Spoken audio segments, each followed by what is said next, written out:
Hello and welcome back to your own channel Tastemade. सबसे पहले तो पिछले 2 दिन से हम लोग वीडियो नहीं डाल पाए क्योंकि थोड़ी टेक्निकल ग्लिच चल रही थी और हम लोग उस पर लगातार काम कर रहे थे। अब सब चीज़ सुधर चुका है। हम लोग फिर से आपके लिए, आपके प्रिपरेशन के लिए हम लोग फिर से रेडी हैं। और अब से हर दिन, स्पेशली ये वीकेंड है, सैटरडे एंड संडे, हम लोगों को टाइम बिल्कुल वेस्ट नहीं करना। We have to give our complete effort to our preparation. हम लोग को अपने मिशन को अकम्प्लिश करना है and we are targeting BTSC x-ray technician examination. तो चलिए इसी सिलसिले में बढ़ाते हुए सबसे पहले हम लोग सवाल को करते हैं। आज हम लोग स्टार्ट कर रहे हैं रेडिएशन फिजिक्स। रेडिएशन फिजिक्स में सबसे पहला सवाल हम लोग करते हैं। चलिए, so the first question is what is penumbra in the context of focal spot. Focal spot के कंटेक्स्ट में पेनम्ब्रा क्या होता है? तो देखिए पेनम्ब्रा क्या होता है। Penumbra is the blurring of edges. Penumbra क्या होता है? It is the blurring of edges and it also changes as a function of time. Function of time के रूप में ये चेंज करता है।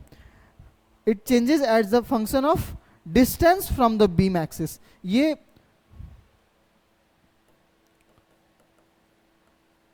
फंक्शन ऑफ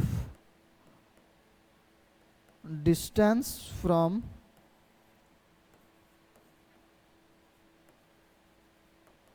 बीम एक्सिस, ये चेंज करता है आपका। This changes as a function of distance from the beam axis. Okay okay, चलिए देखिए पेनम्ब्रा का 3 टाइप्स होता है। हालांकि इसमें टाइप्स पूछा नहीं है लेकिन हम लोग जान लेते हैं टाइप्स भी क्या होता है। There are 3 types of penumbra that are physical type, geometrical type and transmission type. चलिए ऑप्शंस पे आते हैं।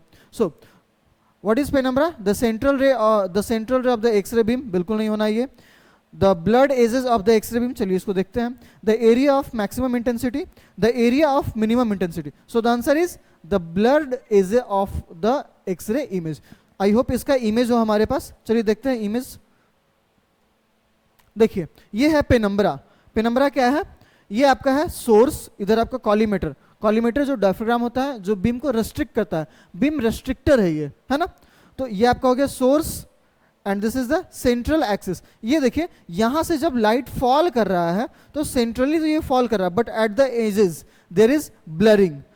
Radiation field covering 100 to 50% intensity. तो ये आपका कॉलीमेटर हम लोग कॉलीमेट कर दिए and there is a blurring at the edges and it is well illuminated at the central axis. Central axis पे बिल्कुल अच्छे से ये आ रहा है और एजेस पे आपके ये जा रहा है ना। चलिए आगे बढ़ते हैं अगले सवाल की ओर। The next question,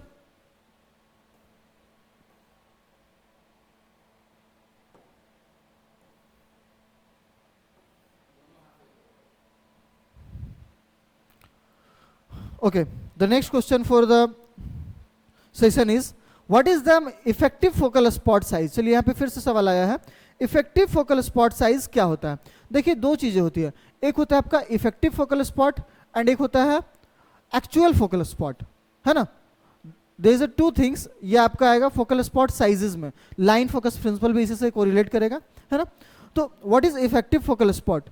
And the options are the actual area on the anode struck by the electrons, the area of the anode visible through the collimator, the area of the anode seen from the perspective of the patient,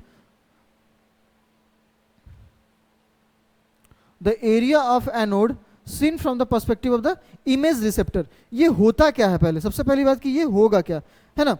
तो actual focal spot और effective focal spot है क्या, इसके भी images होंगे हमारे पास।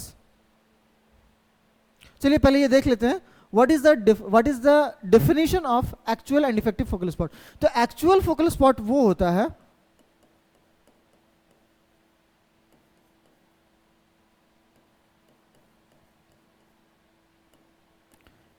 Area struck by the electrons on target, on target.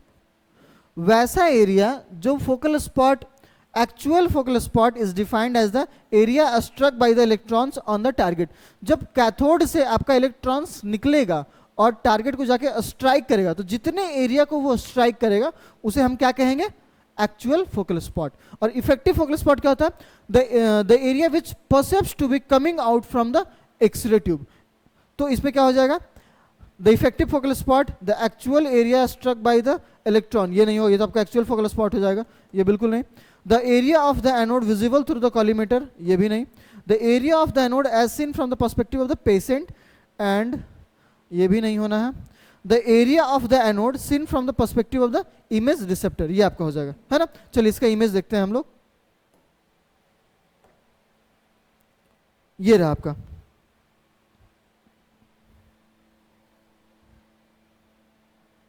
ये देखिए, ये आपका है कैथोड, कैथोड से आपके इलेक्ट्रॉन्स आ रहे हैं, and the area which is striked by the area that are being striked by the electrons on the cathode is the actual focal spot area, while the area from which the electrons emerges after striking, strike करने के बाद जितने area से ये emerge करके बाहर आ रहे हैं, एक्सरे प्रोड्यूस होकर बाहर आ रहा है, वो आपका क्या कहलाएगा, इफेक्टिव फोकल एरिया। चलिए ठीक है, अगले सवाल की ओर बढ़ते हैं।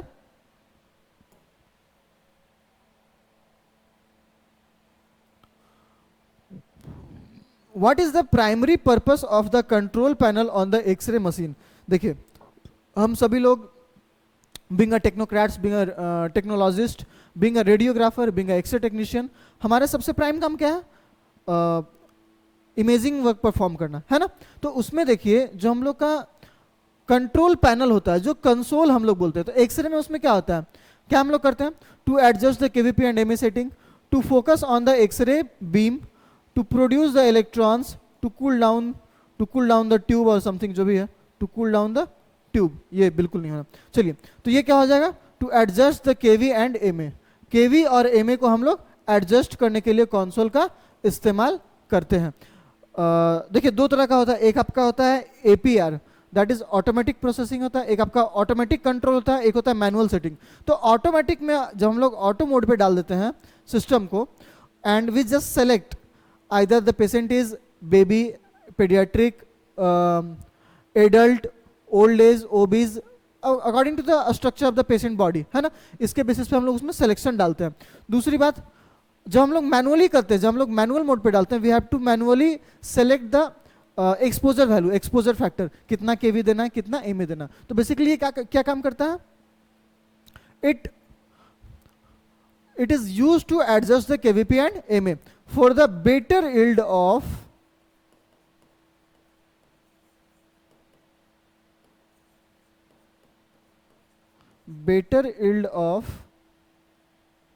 radiographic image।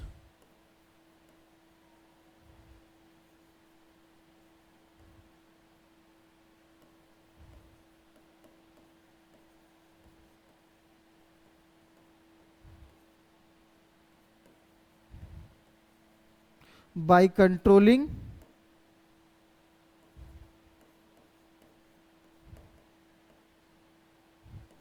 quality and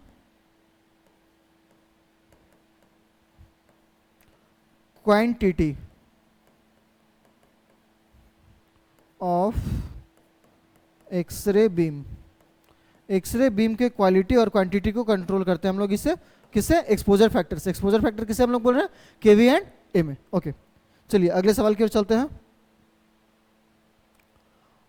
what is the main disadvantage of using high mA setting. जब हम लोग हाई एमए सेटिंग देते हैं तो इसकी मेन डिसएडवांटेज क्या होगी। देखिए दो चीज होता है, एक होता है आपका केवीपी, दूसरा होता है एमएएस, है ना। तो केवीपी क्या है, KVP determines the energy, it determines the penetration power, and MA क्या आपका ट्यूब करंट, है ना, ट्यूब करंट है।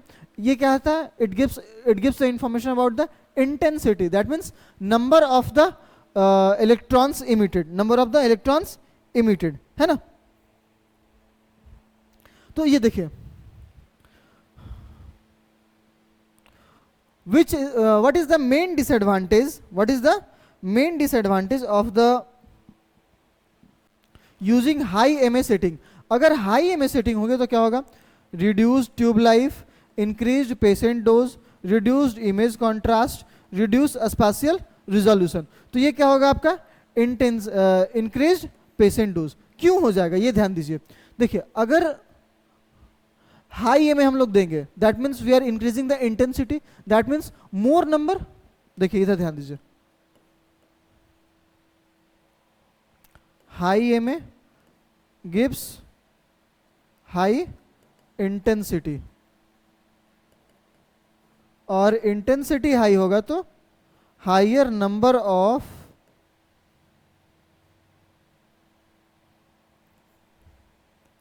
एक्सरे इमिटेड, और ये जब हायर होगा तो पेशेंट डोज बढ़ जाएगा, पेशेंट डोज इज इंक्रीज्ड। ठीक है, चलिए आगे बढ़ते हैं अगले सवाल की ओर। What is the primary interaction between x ray and biological tissue in the diagnostic radiography? देखिए यहां पे दो चीजें आ रही हैं। सबसे पहले डायग्नोस्टिक रेडियोग्राफी, ऑप्शंस देखते हैं, Compton scattering, photo electric effect, pair production, coherent scattering. देखिए ये सारे जितने भी फैक्टर्स आपके हैं, जितने भी ऑप्शंस में नेम आ रहे हैं, this all are the types of attenuation. Attenuation क्या है?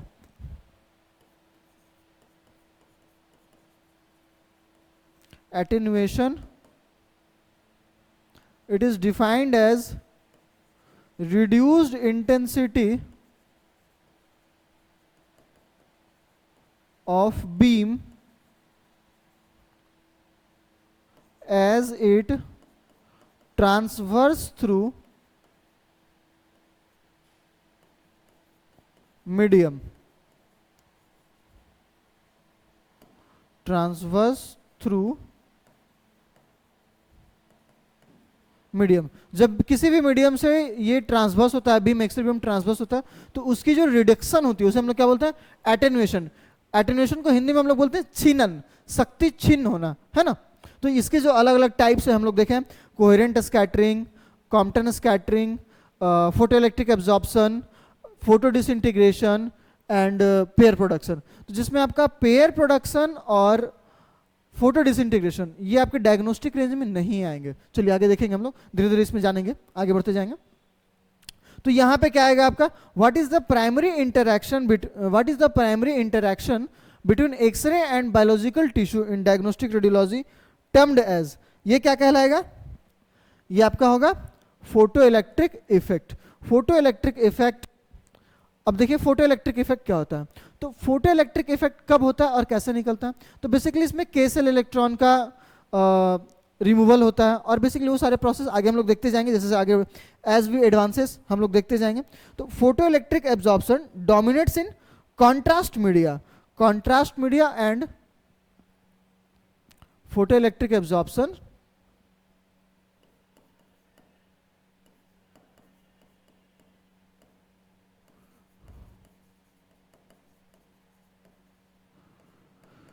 dominates in contrast media. Contrast media में ये डोमिनेट करता है। लीड एंड स्क्रीन फिल्म, और क्या होगा? By photo electric absorption due to, okay. एक बात और ध्यान रखेंगे, मैमोग्राफी में, in mammography approximately 75% attenuation is caused by photo electric absorption. ये ध्यान दीजिए, in mammography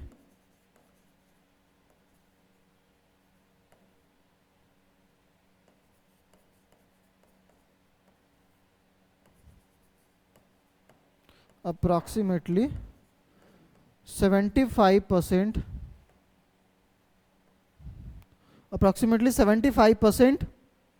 attenuation is caused by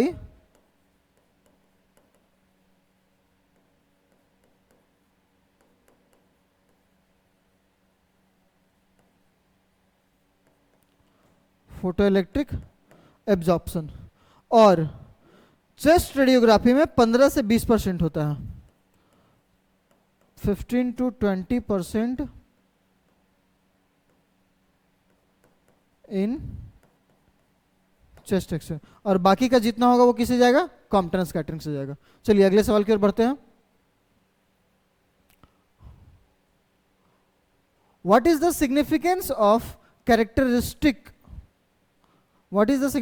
characteristic radiation in the X-ray production? Options देखते हैं। कैरेक्टरिस्टिक, देखिए दो चीजें होती हैं, characteristic radiation and bremsstrahlung radiation. Okay, the options are, it is the most common form, पिछले बार हम टिक किए थे हम लोग, हाँ ठीक है। It is the most common form of X ray produced, it occurs when an inner cell electron is ejected, not eject.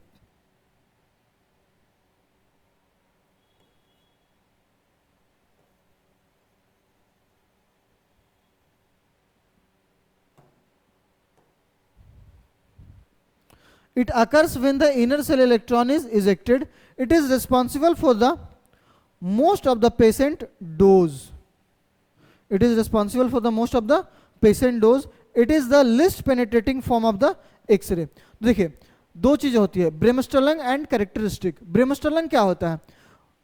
ब्रेमस्टर्लिंग when the electrons interact with the nuclear field और न्यूक्लियस, तब वहां पे आपका ब्रेमस्टर्लिंग आता है। लेकिन जब कैरेक्टरिस्टिक की बात करते हैं तो वहां पे के सेल इलेक्ट्रॉन की इजेक्शन होती है, और to fulfill the space which is being fulfill the vacancy which is being created because of ejection of orbital electrons of k cell, वहां पे हायर ऑर्बिट से इलेक्ट्रॉन्स आएंगे,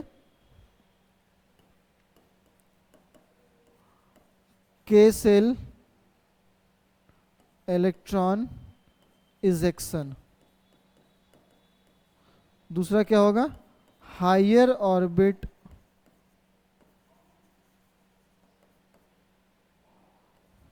electrons subsides to fulfill vacancy.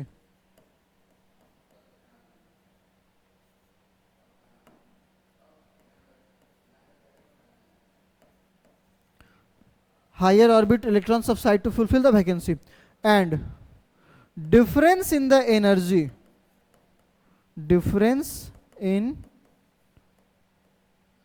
binding energy released in form of characteristic radiation.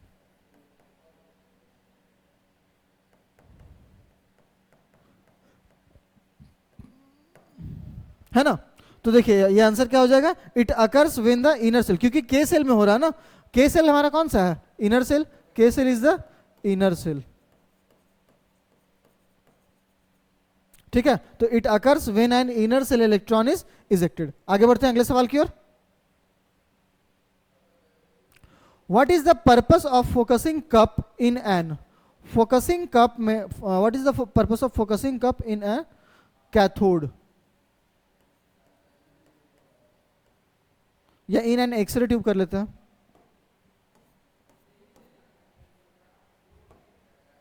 In an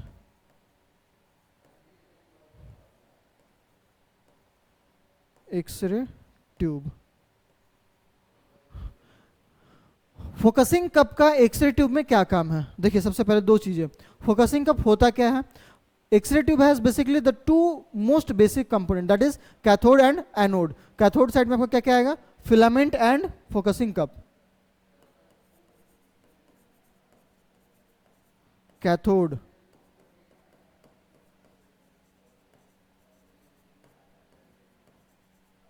filament,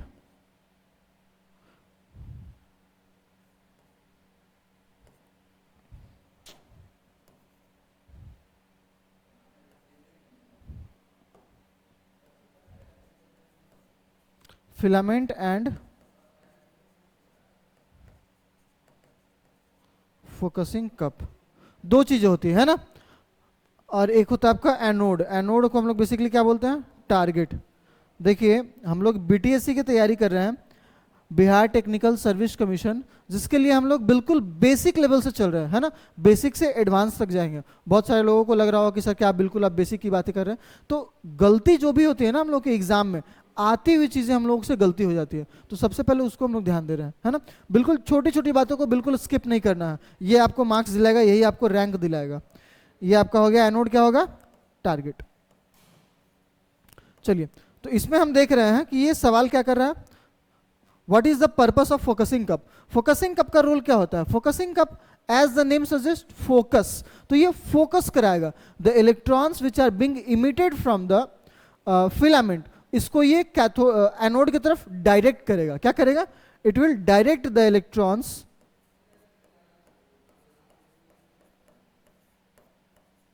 electron towards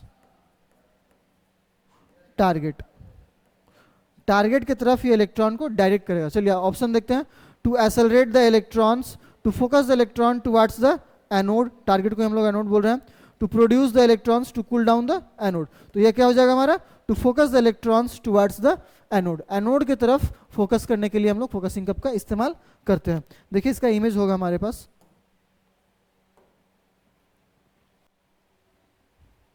ये रहा,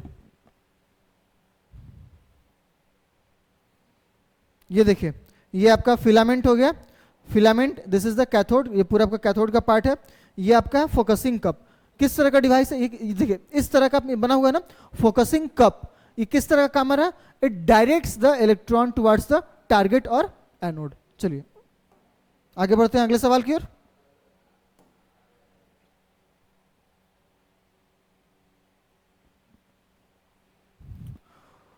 What is the space charge effect in context of thermionic emission? पिछले session में भी आप लोगों को हम बताए थे थर्मियोनिक इमिशन होता क्या है। थर्मियोनिक इमिशन का मतलब क्या होता है? Emission of electron, therm ionic emission,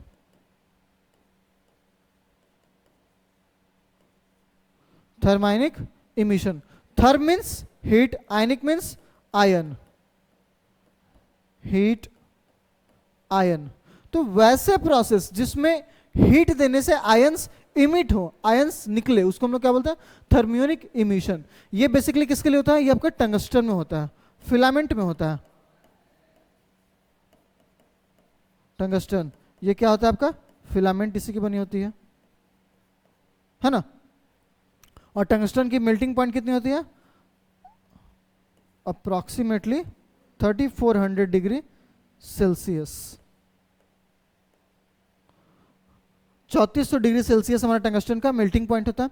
जैसे ही ये 2000 डिग्री 2000 डिग्री सेंटीग्रेड से ऊपर आता है, starts emitting electron, starts emitting electrons, ये इलेक्ट्रॉन्स को इमिट करना शुरू कर देते हैं। चलिए देखते हैं थर्मियोनिक इमिशन कॉन्टेक्स्ट में स्पेस चार्ज इफेक्ट क्या है। ओके सो कोई बात नहीं, चलिए तो ये भी हम लोग को जानना ही है, अगले सवाल में कहीं ना कहीं ये मिल जाएगा। तो स्पेस चार्ज इफेक्ट क्या है? स्पेस चार्ज इफेक्ट क्या होता है? Basically space charge effect when the applied kV is zero, जब जो केवी हम लोग अप्लाई कर रहे हैं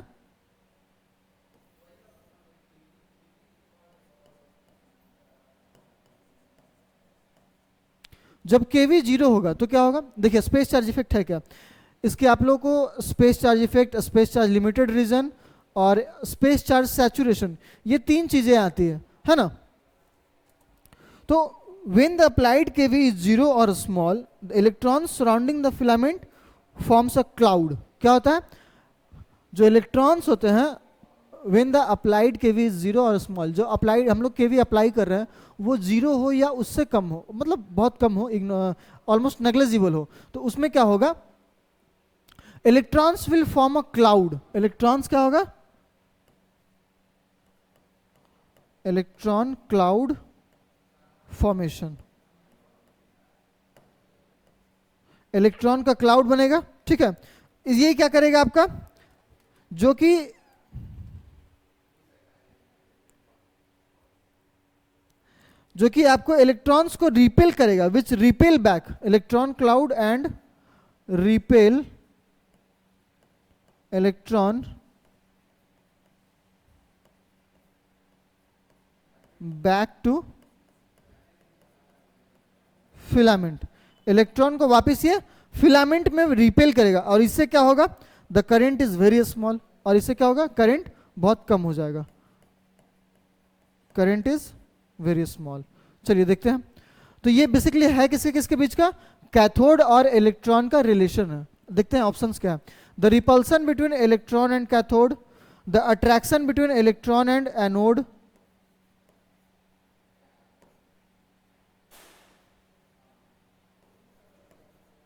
ये कैथोड है, ये एनोड है।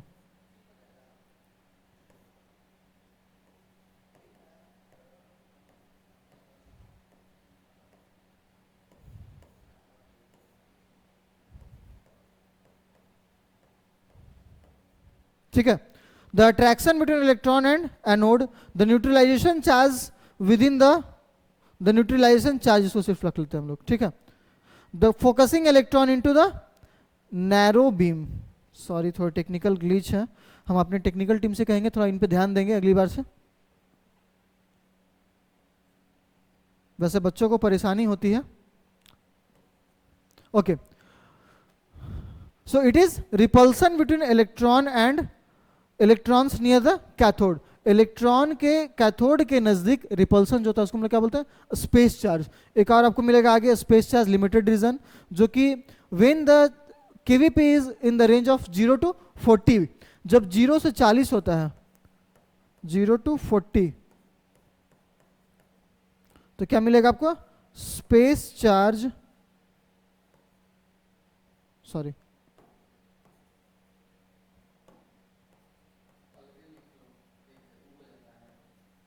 Space charge limited region. और जब ये 40 के भी से ऊपर होता है तो उसमें ट्यूब करंट आपका डिपेंडेंट हो जाता है, इंडिपेंडेंट हो जाता है, और उसमें क्या होता है, that's called space charge saturation region, है ना। वो क्या कहलाएगा आपका, space charge saturation. Emission limited region भी उसे हम लोग बोलते हैं, क्या बोलते हैं, इमिशन लिमिटेड रीजन। चलिए अगले सवाल की ओर बढ़ते हैं। Nowadays, 3-phase generators are available to withstand tube current. वर्तमान में 3-phase generators are available, 3-phase generator available है मार्केट्स में। कितने करंट तक को ये विथस्टैंड कर सकते हैं, कितने करंट तक को ये बियर कर सकते हैं, कितने करंट तक को ये झेल सकते हैं। And the options are 500 mA, 1000 mA, 800 mA, 2000 mA। देखिए 3-phase जनरेटर, इसमें आपको मिलेगा 3-phase 6 pulse generator, 3-phase 12 pulse generator, है ना। अलग अलग इसमें ऑप्शंस आपको अलग अलग आपको चीजें मिलेंगे। 3-phase जनरेटर में बेसिकली कहां तक जाता है, ये बेसिकली डाटा बेस्ड क्वेश्चन है। 2000 mA तक का ये ट्यूब करंट को विथस्टैंड कर सकते हैं। बेसिकली होगा क्या इसमें,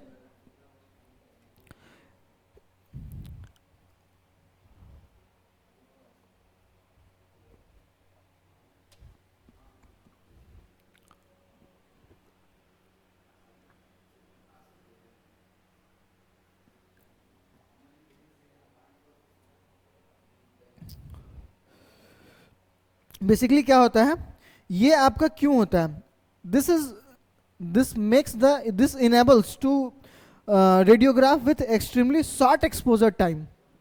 क्या करेगा ये, short exposure time,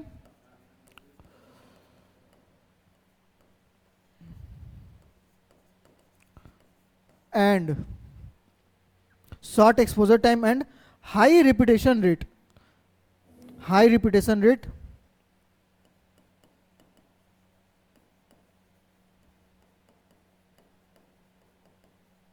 high repetition rate as useful in angiography.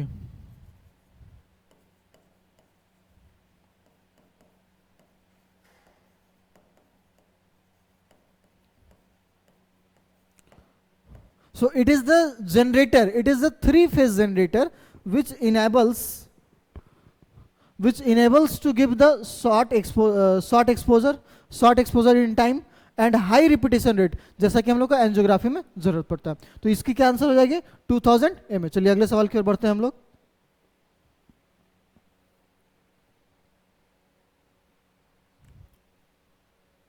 If a circuit produces 12 pulse per cycle it is known as, जैसा कि अभी हम आप लोग को बताएं 3-phase 6 pulse generator, 3-phase 12 pulse generator. तो बेसिकली इसमें क्या है, if a circuit producers 12 pulse per cycle it is known as, ये क्या हो जाएगा आपका 12 पल्स जनरेटर। ये आपका बेसिकली एक्सरे जनरेटर सर्किट से क्वेश्चन है, ठीक है। इसके बारे में डिटेल अगर आगे मिलता है तो हम लोग थोड़ा करेंगे, इस बारे में डिटेल कर लेंगे। चलिए आगे बढ़ते हैं अगले सवाल की ओर। Coherent scattering contributes in the diagnostic radiology. Coherent scattering diagnostic radiology में कितना कंट्रीब्यूट करते हैं, कोहेरेंट स्कैटरिंग का कितना योगदान है हमारे डायग्नोस्टिक रेडियोलॉजी में। तो सबसे पहले ये जानिए कोहेरेंट स्कैटरिंग है क्या। तो कोहेरेंट स्कैटरिंग में होता क्या है, ये है क्या, आई गेस इसके इमेज होने चाहिए मेरे पास।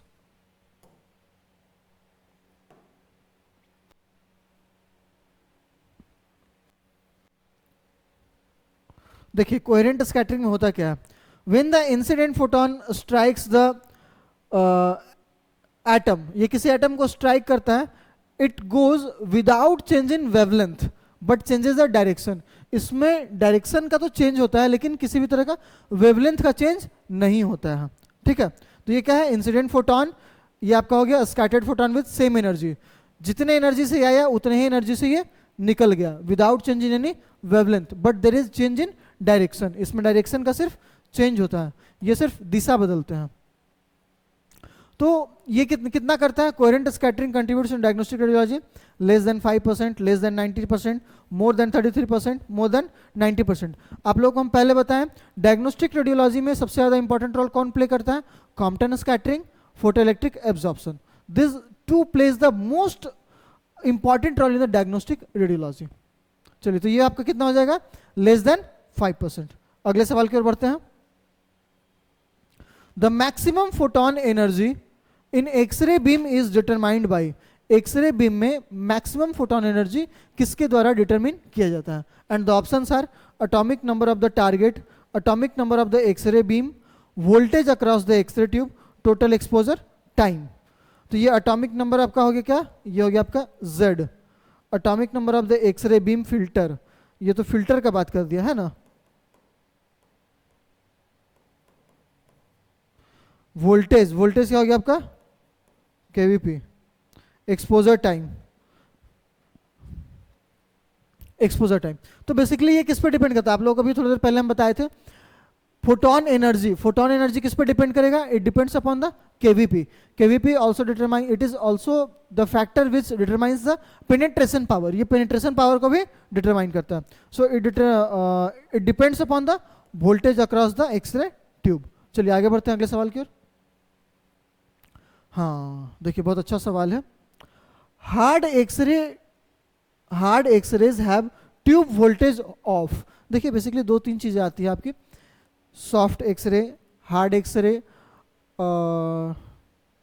अल्ट्रा हार्ड, अल्ट्रा सॉफ्ट, इस तरह से करके आपको चीजें मिलेगी, क्वेश्चंस आपको मिलेंगे। तो बेसिकली दो चीजें हैं, soft X ray and hard X ray. Hardening of X ray beam भी से हम लोग बोलते हैं, ये किस फैक्टर पे डिपेंड करता है, so this all are the factor dependent upon filtration.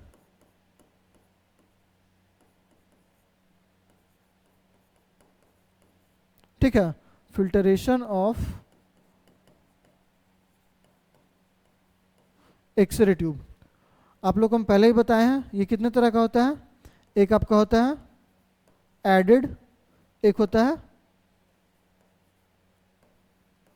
Inherent, added and inherent. ठीक है, तो एडेड और इनहेरेंट, इनहेरेंट कौन सा हो गया, which is embedded in the tube, which is present in the tube from the time of its manufacturer, जब manufacture किया गया ट्यूब उसी समय से उसमें वो प्रेजेंट है। और एडेड क्या है, which we are adding externally, जो हम लोग बाहर से ऐड कर रहे हैं। तो hard X ray have tube voltage, hard X ray के ट्यूब वोल्टेज कितनी होनी चाहिए बताइए, anyone from the session.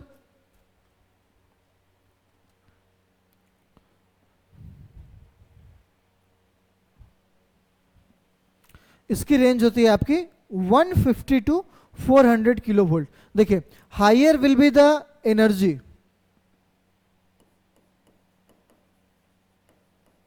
Higher will be the energy, higher will be the tube voltage, higher tube voltage,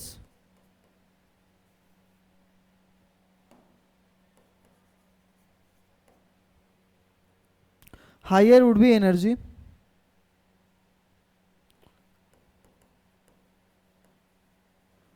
जिसकी एनर्जी हाई होगी वो उतना ही हार्ड होगा, एनर्जी हाइयर होगा, और जिसकी एनर्जी हाई होगी वो हार्ड होगा, harder will be, harder beam लिख दे रहे हैं सीधे हम, ठीक है। चलिए अगले सवाल की ओर बढ़े। Hard X rays have tube voltage, ये याद रखना है आप लोगों को, ये बेसिकली डाटाबेस क्वेश्चन है, तो ये आपको याद रखना होगा। 150 to 400 kV। The next question, very hard, जैसा अभी आप लोगों को बताया, सॉफ्ट, हार्ड, वेरी हार्ड, है ना। तो very hard X rays have the tube voltage, very hard X ray जो होंगे उनकी ट्यूब वोल्टेज क्या होगी? So it depends, it is again depending upon the filter, किस तरह का फिल्टर पर डिपेंड करेगा, ये एडेड फिल्टर पर डिपेंड करेगा, क्योंकि इनहेरेंट जो है वो तो थोड़े बहुत को फिल्टर करता है। अच्छा, फिल्टरेशन के लिए हम लोग किस तरह का मटेरियल का इस्तेमाल करते हैं? Anyone from the session? We use aluminium equivalence, है ना, एल्यूमिनियम इक्विवेलेंस का हम लोग इस्तेमाल करते हैं। चलिए, तो इसका आंसर कौन सा हो जाएगा? 400 to 300 kV। It is again database question, database question आपका, जिसका आंसर क्या हो जाएगा? 400 से 300 किलो वोल्ट तक जिसकी एनर्जी रेंज होगी उसे हम लोग क्या बोलेंगे? वेरी हार्ड एक्सरे बोलेंगे। चलिए अगले सवाल की ओर बढ़ते हैं। Gas tubes, gas filled tubes has following disadvantage, ये सवाल आपका एक्सरे ट्यूब से है। Gas tube, Coolidge tube, stationary X ray tube, rotating anode tube, है ना, इन सारे ये आपको एक जगह मिलेंगे, इस सारे से सवाल हम लोगों को पढ़ने हैं और सवाल इनसे मिलते हैं, अक्सर मिलते हैं। तो गैस ट्यूब का डिसएडवांटेज क्या है? KV and mAs are difficult to control independently, produce blackening thus shortening of life, ये भी सही है। Speed of the electrons will be reduced, thus energy of x-rays will be lesser, all the above, ये सारे data सही है। सो क्या हो जाएगा? ऑल द एबव हो जाएगा। गैस ट्यूब की ये बातें कर रहे हैं हम। चलिए अगले सवाल की ओर बढ़ते हैं।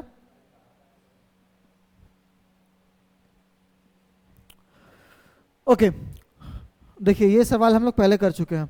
Edison effect, what is Edison effect? आप लोग हम पहले बताएं, ये बेसिकली किससे कोरिलेट करेगा? Emission of electron from the filament because of the heating. जब फिलामेंट का हीटिंग होगा कितना से ज्यादा, बेसिकली मेल्टिंग पॉइंट कितना उसके?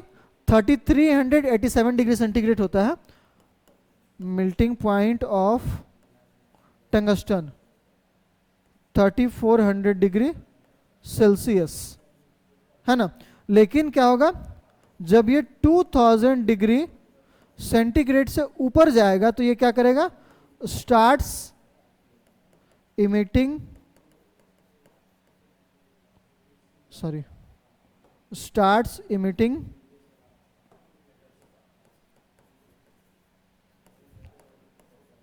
इलेक्ट्रॉन्स, ये इलेक्ट्रॉन्स को इमिट करना शुरू कर देंगे, है ना। तो बेसिकली ये क्या होगा आपका? इलेक्ट्रॉन्स को इमिट करना शुरू करे तो ये क्या कहलाएगा? हीट की वजह से कर रहा है ना, तो ये क्या कहला जाएगा आपका? Therm ionic emission. ऑप्शंस क्या है? Thermionic emission, photoelectric effect, chemical effect, none of the above. क्या हो जाएगा आपका? Thermionic emission. चलिए अगले सवाल की ओर बढ़ते हैं। The unit of magnetic induction is, ये देखिए मैग्नेटिक इंडक्शन की यूनिट निम्न में से कौन है? What is magnetic induction? सबसे पहले ये बताइए मैग्नेटिक इंडक्शन है क्या, इसको और हम लोग क्या बोलते हैं? चलिए anyone from the session? Magnetic induction is also known as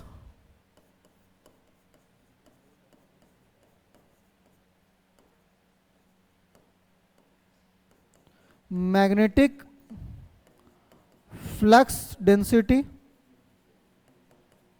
पता था आप लोगों को? मैग्नेटिक इंडक्शन को हम लोग और क्या बोलते हैं? मैग्नेटिक फ्लक्स डेंसिटी, और क्या बोलते हैं? Also called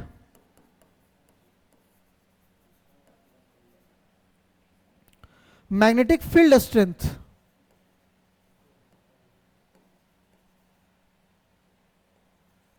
magnetic field strength.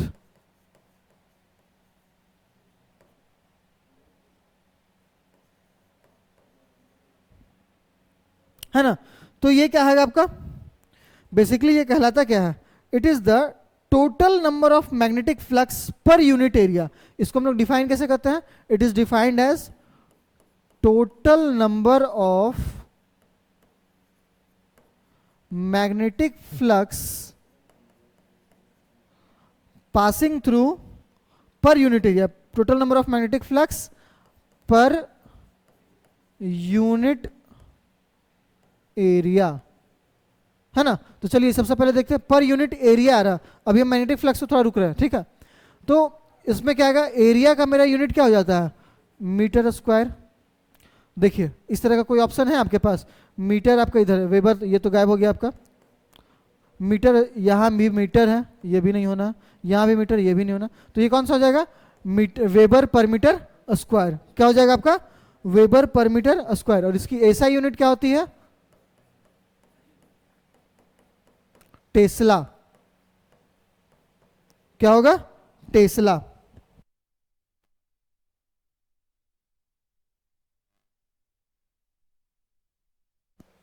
Okay, moving ahead, अगले सवाल की ओर बढ़ते हैं हम लोग। चलिए बहुत अच्छा सवाल है, Lenz law, Lenz law, Maxwell law, अलग अलग सवाल इससे मिलेंगे आपके, राइट हैंड ये sorry Fleming's rule, thumb rule, इन सबसे सवाल आपको मिलेंगे और इन सबसे सवाल आने का संभावनाएं भी है ना। तो what is length law, Lenz law is a statement of, निम्न में से लेंज लॉ का स्टेटमेंट कौन सा है, चलिए बताइए एनीवन फ्रॉम द सेशन। ये तो आपका स्टेटमेंट बेस्ड है, ये याद करने वाली चीज़ें, रटने वाली चीज़ें भी हैं, है ना। तो लेंज लॉ क्या है, law of conservation of energy, law of conservation of charge, law of conservation of mass, law of conservation of linear momentum. निम्न में से लेंज लॉ क्या स्टेट करता है ना। So it states the law of conservation of energy. Lenz law क्या बताता है, एनर्जी के कंजर्वेशन को बताता है। ये बेसिकली क्या रिलेशन देता है, induced current in close circuit opposes the, क्या बताता है ये, induced current in closed circuit opposes the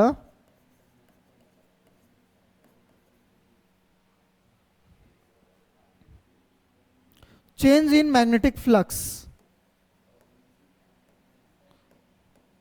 change in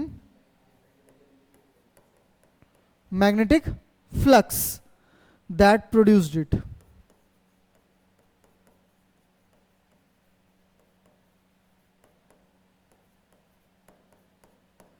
है ना। तो ये क्या है आपका, it is induced current in the close circuit that opposes the change in the magnetic flux. Lenz law आपको ये स्टेट करता है and it is the statement of law of conservation of energy. चलिए अगले सवाल की ओर बढ़े। A moving conductor coil produces N EMF, this is in accordance with the, ये निम्न में से कौन सा आपका होगा, थर्ड लास्ट ऑप्शन आप लिख लीजिएगा, ऑल द एबव। एक मूविंग कॉइल जो है आपका इंड्यूस ईएमएफ को प्रोड्यूस कर रहा है, ये किस लॉ के अकॉर्डेंस में जाएगा, it is in accordance with the Faraday's law. किससे जाएगा ये, फैराडेज लॉ। अब देखिए फैराडेज लॉ क्या स्टेट करता है, change in the magnetic flux can generate EMF. Faraday's law states that change in magnetic flux induces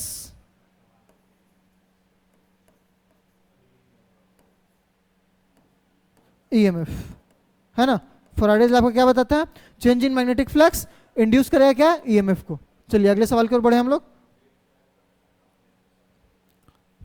whenever current is changed in the coil there is produced an EMF in the same coil, the property is in the coil is due to. देखिए ये सवाल बहुत अच्छा है, ये आपको मिलेगा। क्या बोल रहा है, whenever current is change in the coil, अगर किसी कॉइल में करंट चेंज करता है, there is produce of induced EMF, induce EMF का वहां पे प्रोडक्शन होगा इन द सेम कॉइल, उसी कॉइल में इंड्यूस ईएमएफ का प्रोडक्शन हो रहा है, दूसरे कॉइल में नहीं। Mark the word in the same coil, ठीक है, सेम कॉइल में ये हो रहा है आपका। This property of coil is due to, ये प्रॉपर्टी कॉइल में किस वजह से होता है? So this is because of the self induction. किसकी वजह से होगा ये? Self induction. It is the principle of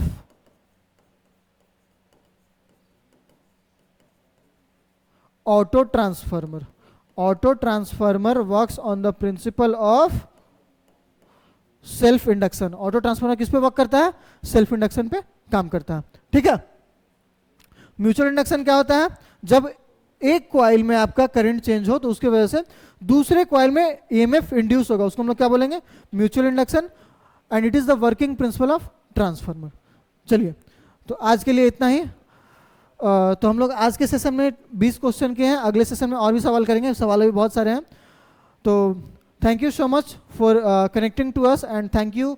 हम उम्मीद करते हैं कि आप सभी टेस्ट में चैनल को शेयर, सब्सक्राइब और लाइक ज़रूर किए होंगे, और जो लोग भी अभी तक सब्सक्राइब नहीं किए हैं ज़रूर से सब्सक्राइब करें, और अपने जो भी दोस्तों हैं जो प्रिपरेशन कर रहे हैं उनके बीच में इस चैनल को पहुंचाएं, इस चैनल के बारे में बताएं।